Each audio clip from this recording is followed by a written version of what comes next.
이번 시간은 조경 시공 및 관리 중에서 식물 관리 안에서요. 수목 보호 관리에 대해서 설명드리도록 하겠습니다. 이거는 이제 생리장애에 관한 이야기인데요. 첫 번째가 저온의 해, 그다음 고온의 해, 그다음에 상처 났을 때 하는 외과 수술, 그다음 수간 주사와 연면 시비에 대한 내용입니다. 먼저 저온의 해에 대해서 알아볼 건데요. 저온의 해라는 거는 말 그대로 추웠을 때 발생하는 생리장애를 말하는 겁니다. 저온의 해에는 동해,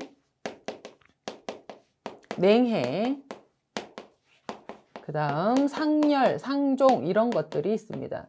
자, 동해는 말 그대로 둘 다 이제 추워서 발생하는 생리장애인데 동해는 0도 이하에서 발생하는 겁니다. 쉽게 말하면 우리 영하라고 얘기하는 거 있죠. 마이너스 몇 도 하는 겨울에 나타나는 기온인데요. 그럼 냉해는 뭐냐면 0도씨 이상에서 발생하는 저온의 해입니다. 0도씨 이상에서도 왜 발생할까? 잘 생각해 보시면 이렇습니다. 동해는 말 그대로 추워서 세포가 얼어서 터지는 그런 상황을 얘기하는 거예요. 그래서 얘는 침엽수든 활엽수든 어떤 나무에서도 특히 겨울에 많이 발생하는 게 일반적인 동해라고 생각하시면 돼요. 그런데 이 냉해라는 거는 뭐냐면 아열대, 열대 지방에 사는 나무가 자기 기온보다 추운 지역에, 그러니까 보통 열대, 아열대 식물들이 20도 내외에서 보통 서식을 하는데 20도 이상에서 서식을 하는데 만약에 0도씨 이상이지만 5도 이하가 된다거나 그런 경우에 발생하는 저온의 해입니다. 예를 들면 바나나 같은 경우에는 열대 지방에서 자생하는 거 다 알고 계실 겁니다. 이런 경우에는 영상 16도에도 이 냉해가 발생할 수 있어요. 그러면 이 냉해라는 거는 고도가 그러니까 낮은, 그러니까 예를 들면 이런 거죠. 우리나라로 얘기하면 제주도에 살던 지방에 사는 남부수종의 나무를 서울 중북부나 강원도에 심었을 때 우리 봄에 왜 좀 추울 때 있잖아요. 영상이기는 한데 뭐 2, 3도일 경우 뭐 이럴 때 발생하는 생리장애를 이야기하는 겁니다. 그 반드시 요 차이점을 이해하셔야 돼요. 자, 그 다음에 상열은 뭐냐면 우리가 수피가 안에 있는 나무 속에 있는 온도와 밖의 기온의 차이 때문에 수피가 갈라져서 터지는 걸 얘기하는 겁니다. 그래서 이 상열의 경우도 수피가 얇은 수종의 경우 이런 생리장애를 나타나기도 합니다. 그래서 우리가 이런 피해를 받지 않으려면 어떻게 해야 될까에 대해서 관심을 가지면 되겠죠. 이런 생리장애는 사실은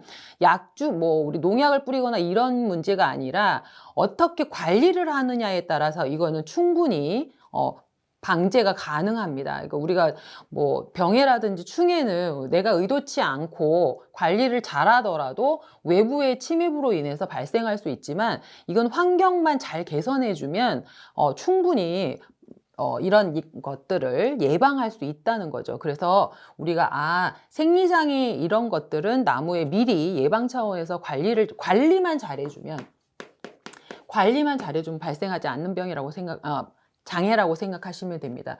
쉽게 말하면 동해나 냉해나 상열이 걸릴 가능성이 있는 시기가 오면은 보온을 해준다는 거죠. 예를 들어서 수피 감기를 해준다거나 아니면은 그 굵은 나무의 경우 햇빛을 너무 많이 받았다가 다시 이런 거죠. 자, 큰 나무가 있어요. 작은 나무가 해당하는 게 아니에요. 큰 나무가 있는데 이쪽이 남쪽이에요. 그래서 햇빛을 되게 많이 받아요. 그러면 낮에는 엄청 따뜻하다가 겨울에 밤이나 새벽이 되면 기온이 뚝 떨어지죠.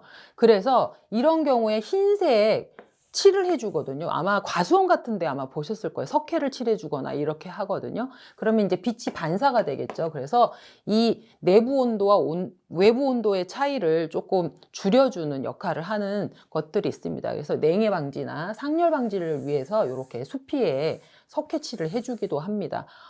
그렇게 미리 관리를 잘해주면 얘는 예방이 되는 거구나 이런 차원에서 이해를 하시면 될 것 같아요. 교재 보시면 어떤 경우에 동해가 많이 발생하고 어떤 경우에 상열이 많이 발생하는지 그런 내용들이 다 상세히 설명돼 있어요. 그래서 한 번 더 읽어보시기 바랍니다.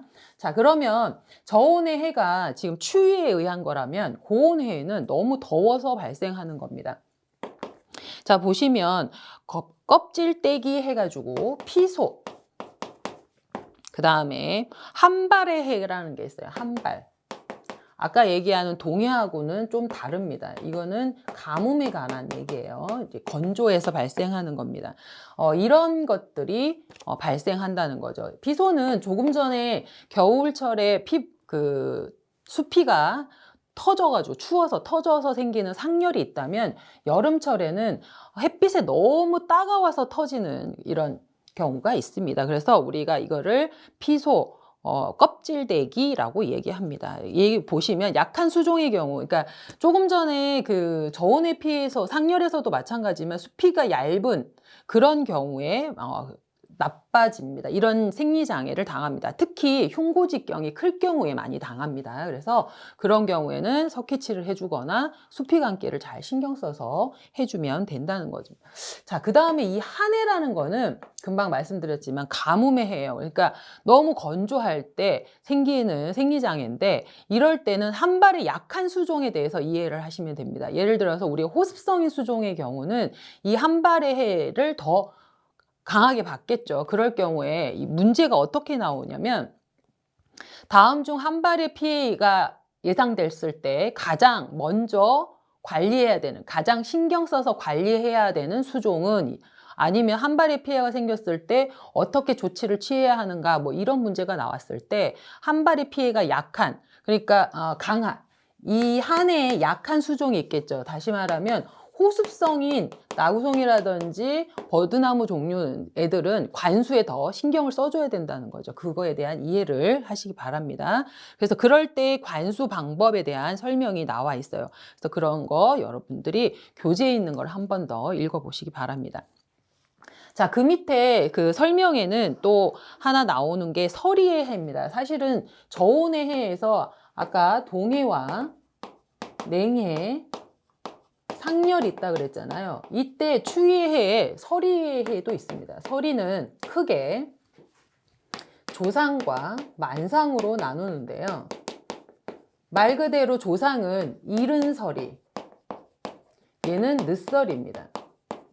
자, 설이라는 게 언제 나타나냐면 겨울에 나타나죠. 그런데 너무 이른 시기에 나타난다 그러면 겨울에 나타날 게 빨리 나타나니까 얘는 가을에 발생하는 거고요. 이제 겨울이 돼서 끝나야 되는데 갑자기 느지막이 봄에 발생한다 그러면 이게 만상이라는 겁니다. 그래서 얘는 봄에 발생한다 이렇게 생각하시면 됩니다. 그래서 그 표에는 발생 지역과 서리의 해가 어떻게 나타나는지 그 다음에 그 예방은 어떻게 하는지 표에 자세히 나타나 있어요. 그래서 우리가 저온일 때 해와 고온일 때 해에 대해서 문제에서 한 번씩 나오는 게 이런 내용이니까 그 나타나는 시기와 그 다음에 발생 수목, 그 다음에 어떻게 대처해야 되는지, 예방은 어떻게 해야 되는지에 대해서 숙지하시기 바랍니다. 자, 다음은 수목 외과 수술인데요. 금방 제가 앞서 말씀드렸던 그 상처가 났을 때 얘를 어떻게 회복시켜 주느냐는 거죠. 사람으로 얘기하면은 어디가 다쳐서 피가 나고 뭐 아니면 살점이 떨어졌다거나 하여튼 상처가 나고 종기가 나서 골맞다거나 하는 그런 부분이에요. 자, 그렇다면 우리가 상식적으로 종기가 났다고 생각해 봅시다. 그럼 어떻게 해요? 종기를 짜내고 그 부분을 드러내고 뭔가 약을 발라주는 걸 하죠. 그걸 우리 나무로 얘기하면 외과 수술이라는 겁니다. 자, 그 내용을 보시면 일단은 그 하는 이유는 보통 이런 외과 수술을 해야 되는 상처가 많이 나는 수종은 대부분 노쇠목이에요.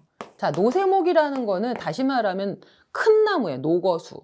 아니면 천연기념물, 비싼 나무, 오래된 나무 이런 걸 얘기하는 거예요. 그런 게 많이 발생이 되겠죠. 이런 나무들을 회복시켜 주는 겁니다. 그래서 여기 보시면 천연기념물과 보호수, 노고수 및 희귀목을 그 상처를 치료해 주는 시술이라고 생각하시면 됩니다. 그 시기는 언제 해야 되냐면 아무래도 이제 그 회복이 빨리 되려면 수액 유동이 왕성할 때 하는 게 좋죠. 한겨울에 혹은 한여름에 하는 것보다는 그때 하는 게 좋다는 거죠. 그래서 생장이 왕성한 시기에 하는 것이 유리합니다. 그래야지 아무래도 회복이 빠르겠죠.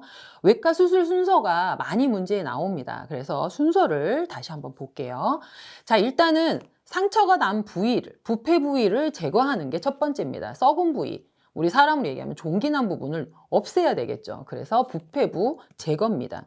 자, 여기에 그 살균, 살충철이 나오는데요. 그 전에 여러분은 뭘 적으셔야 되냐면 형성층 노출 이렇게 하나 적어 놓으시겠어요? 이게 간혹 나오는 경우도 있고 이게 아예 제외돼서 나오는 경우도 있는데 부패 부위가 이렇게 여기 상처 부위가 이렇게 있어요. 그러면 얘를 이렇게 도려내거든요. 얘를 부패부 제거라고 얘기합니다. 자, 그런데 이 부분의 껍질 부위에는 전에도 제가 뭐 그 지륜과 지피흉계성 얘기할 때 잠깐 얘기했지만 절단면을 잘 잘라서 이렇게 상처가 유합되는 그런 거를 말씀을 잠깐 드렸을 건데 전지전정할 때 얘도 마찬가지로 이 부분을 도려내면 여기서 상처를 이렇게 유합해주는 그런 부분이 있어요. 그거를 형성층이라고 하는데 그 형성층을 노출시켜줘야 얘가 다시 딱 감싸주는 그 역할을 제대로 할 수 있어요. 그래서 그 형성층을 노출해주는 걸 먼저 해줍니다. 그 다음에 여기 병이나 혹은 알이 있을 수 있으니까 살균, 살충 처리를 해주고요. 그 다음에 방부 처리를 해줍니다. 왜냐면 이제 잘렸으니까 그리고 그 부분이 물기가 많잖아요. 그래서 방부 처리까지 해주는 겁니다. 그 다음에 이제 여기 구멍이 이제 뻥 뚫렸기 때문에 이 부분을 다시 메워줘야 되는 거죠. 이거를 우리는 동공충진 혹은 공동충진이라고 합니다. 자, 이 충진물은 우리 에폭시라든지 폴리에스테르 뭐 아니면 폴리우레탄 폼을 많이 씁니다. 왜냐면 얘가 부풀어 올라요. 그래서 얘가 요만큼만 싸서 넣어도 얘가 한 4배 정도, 4배에서 10배 정도 부풀어 올라서 아주 세심한 곳까지 침투를 해서 꽉 메워주는 역할을 하는 겁니다. 그래서 이 폴리우레탄 폼을 많이 사용하는데 이때 공동 충진 재료로 사용하는 게 요거다.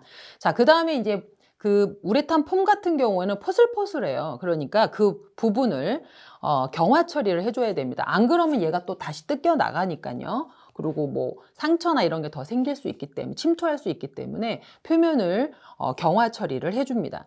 그 다음에 경화 처리를 해준다는 게 뭐 실리콘이나 이런 걸로 이제 딱 싹 매끈하게 해주는 건데 그렇게 두면 너무 보기 싫잖아요. 이제 나무니까. 그래서 코르크 여기 보면 인공 나무 껍질 처리라고 하는데 여기에다가 코르크라고 적어주세요. 코르크 가루가 있어요. 코르크를 아주 작게 벽시보다 조금 작게 이렇게 가루로 만들어서 그거를 여기에다 이렇게 딱 붙여주는 겁니다. 그러면 인공 수피처럼 보이겠죠. 자연스러워 보여야 되니까 그렇게 처리를 하고 마지막에 이제 물이 들어가지 않도록 수지 처리를 해주는 겁니다. 이거는 여러분들이 가나다라로 이렇게 순서대로 되어 있는데 이 순서 문제가 한 번씩 나오니까 순서로 이해하시기 바랍니다. 자, 그 밑에 있는 자기방어기작이라는 건 뭐냐면 사람으로 얘기하면 상처가 나고 피가 난 다음에 거기에 딱정이가 생기는 거죠. 거기 더 이상 상처가 침투하지 못하도록 피가 굳어서 생기는 자기방어를 하죠. 사람도 똑같아요. 나무도 만약에 수액과 양분이 막 이렇게 오르락내리락 하는 그 핏줄 부분이 있잖아요. 사람으로 얘기하면 이 가에. 그런데 얘가 상처가 딱 되면 얘를 딱 차단시킵니다. 수액 유동을 막는 거죠. 그걸 우리는 자기방어 기작, 코디트라고 얘기를 합니다. 그거는 한번 읽어보시면 될 것 같아요. 참고가 많이 될 겁니다. 자, 그 다음에 이제 이렇게 외과 수술을 하고 나면 사람으로 얘기하면 수술을 한 거잖아요. 수술을 한 거기 때문에 뭘 해야 되냐면 링거를 놔줘야 돼요. 영양주사를 얘기하는 겁니다. 자, 영양주사 얘기 사람으로 생각하면 이해하기가 굉장히 쉬우실 거예요. 자, 위에 얘기한 그 목적과 외과 수술의 목적과 연결성이 있다고 생각하시면 됩니다. 그렇게 수술한 나무를 쇠약해진 나무를 보호해주고 건강을 증진시켜주는 역할을 하는 거죠. 자, 여기 보시면 쇠약한 나무, 그 다음에 외과 수술을 받은 나무, 그 다음에 병충해. 자, 얘가 그러니까 영양도 있지만 영양분을 주는 것도 있지만 농약 성분도 약하게 타서 주면은 효과가 빠르다는 얘기죠. 사람도 보면 먹는 약이나 뭐 주사 이런 것 주사가 효과가 빠르잖아요. 그래서 이 농약 부분도 수간 주사로 같이 주는 경우도 있습니다. 자, 그런 내용들이 있고요. 자, 그다음에 또 하나는 수세 회복, 금방 얘기했던 영양 부분 수세 회복도 되고 밝은 촉진을 위해서 일부러 사람처럼 링거를 나무 줄기에다가 놓는 겁니다. 그거를 우리는 수간 주사라고 얘기해요. 우리가 나무를 이야기할 때 이 부분을 수간이라 그래요. 얘는 수관이라고 합니다. 우리가 이제 그 단어를 잘 알고 계셔야 되는데 수간에다가 그러니까 줄기에다가 주사를 주는 거를 수간 주사라고 합니다. 자, 방법은 여러분 교재에 그림으로 아주 자세히 나와 있어요. 자, 이거는요 여러분들이 작업형 실기시험 볼 때도 이게 굉장히 질문으로 하거나 직접 하거나 하는 경우가 무조건 있기 때문에 이거는 그냥 외우셔야 돼요. 방법을 잘 외우셔야 됩니다. 지면에서 5에서 10cm 구멍을 뚫는데 각도는 20에서 30도, 깊이는 3, 4cm 뭐 이렇게 해서 여러분들이 그림으로 외우셔도 되고 아니면 글로도 외우시고 제스처를 하면서 외우시면 더 좋습니다. 자, 나무가 이렇게 있어요. 그러면 지면에서 5에서 10cm 정도 혹은 15cm나 20cm 하기도 합니다. 근데 아래다가 해야지 효과가 더 좋아요. 왜? 여기서 올라가는 압력이 밑에가 세니까 밑에다 놓으면 얘가 쭉 빨아 올리거든요. 그래서 밑에다 하는 게 유리합니다. 하지만 이제 밑에 5cm에는 사실 구멍 뚫기가 쉽지 않아요. 어쨌든 그래서 전 학생들한테 만약에 실제로 수간 주사를 놓으면 10cm 정도에다가 구멍을 뚫으라고 많이 합니다. 자, 이때 각도는 그러니까 요게 주사를 이렇게 수간 주사를 놓을 건데 요 각도를 얘기하는 겁니다. 좀 크게 할게요. 요 부분을 확대해서 그리면 나무가 이렇게 있고 구멍을 뚫는데 요 각도가 한 20에서 30도 정도가 적당합니다. 자, 일직선상으로 놓는 것보다 살짝 기울여서 놓는 게 약액도 잘 들어가겠죠.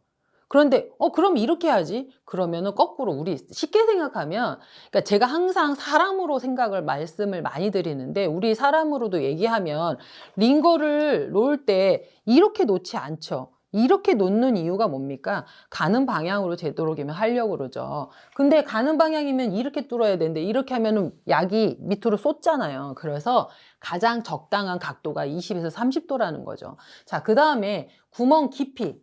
이 구멍 깊이는 3에서 4cm입니다. 3에서 4cm는 왜 그러냐? 우리 수피 주변으로 사람으로 얘기한 혈관이 지나가는 것처럼 물관, 체관이 지나가는 부분이에요. 그래서 3, 4cm에 뚫는 겁니다. 너무 작게 뚫으면 수피에서 멈추기 때문에 얘가 그 안에까지 안 들어가고요. 너무 깊이 찌르면 심재까지 들어가기 때문에 물이 안 올라가요. 약액이. 그래서 3, 4cm로 하는 겁니다. 자, 또 하나 구멍에 드릴 아래 굵기는 한 5mm짜리 정도로 합니다. 5mm짜리로 하는데 왜 5mm짜리로 하냐? 최대한 구멍을 작게 하는 것이 좋겠죠.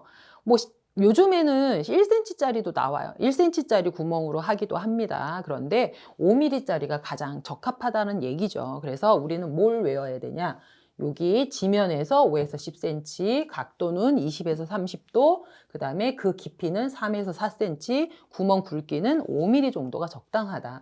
이렇게 해서 구멍을 하나 뚫어서 링거를 하나 꼽습니다. 자, 맞은편에 이렇게 얘보다 또 5에서 10cm가 올라가요.